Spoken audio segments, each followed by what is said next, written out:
सचो तू भी आही। आशिक चंडिया जुदाई मौत बराबर होंदी है, इंतजार भी मौत बराबर होंदी है।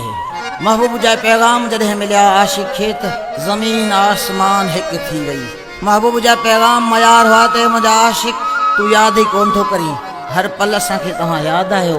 हे अयूब डमर उहो शाइरा मुंहिंजो जंहिंजा इलाही कलाम गायम माशाअल्लाह मशहूर थिया। कोटड़ी वारो मशहूर कलाम आहे असांजो, त नालो ई असां दोस्ती में रखियोसीं अयूब डमर कोटड़ी वारो। ही कलाम भी तव्हांजे नज़र था कयूं, शल क़बूल पवे। ख्याल आहे महबूब जो उस्ताद मोहम्मद असलम फ़कीर तो फरमाए सचो तू भी आही पर कूड़ो मां भी नाया। तू मूं लेर नो आही मां तो लेर नो आया। ए सचो तू भी आही पर कूड़ो मां भी नाया। ए सचो तू भी आही पर कूड़ो मां भी नाया। तू लेर नो आही मां तो लेर नो आया। लेर नो आही मां तो लेर नो आया।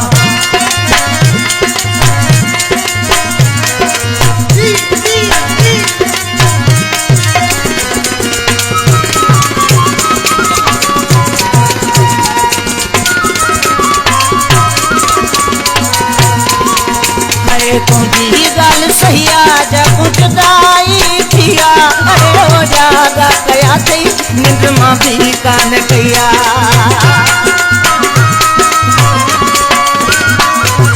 तुझी गल सही आ जब जुदाई थिया। अरे हो जागा कया थई निंद मां भी कान कया। सचो तू भी आही पर कूड़ो मां भी ना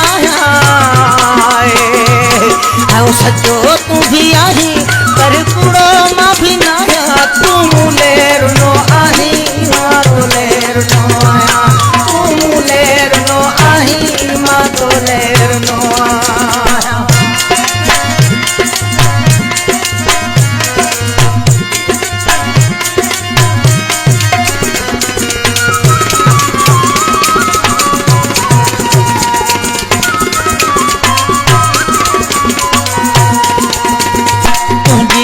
सरे थी नकी मुझी सरे थी। अरे बरतिन आहे कारो दिल गिरतिन में गरे थी। मुझी न सरे थी नकी मुझी भी सरे थी। अरे गणतिन आहे कारो दिल गिरतिन में गरे थी। सचो तू भी आही पर कूड़ो मां भी ना आए। आओ सचो तू भी आही पर कूड़ो मां भी ना आया। तू लेर नो आही मां तो लेर नो आया। तू लेर नो आही मां तो लेर नो आया।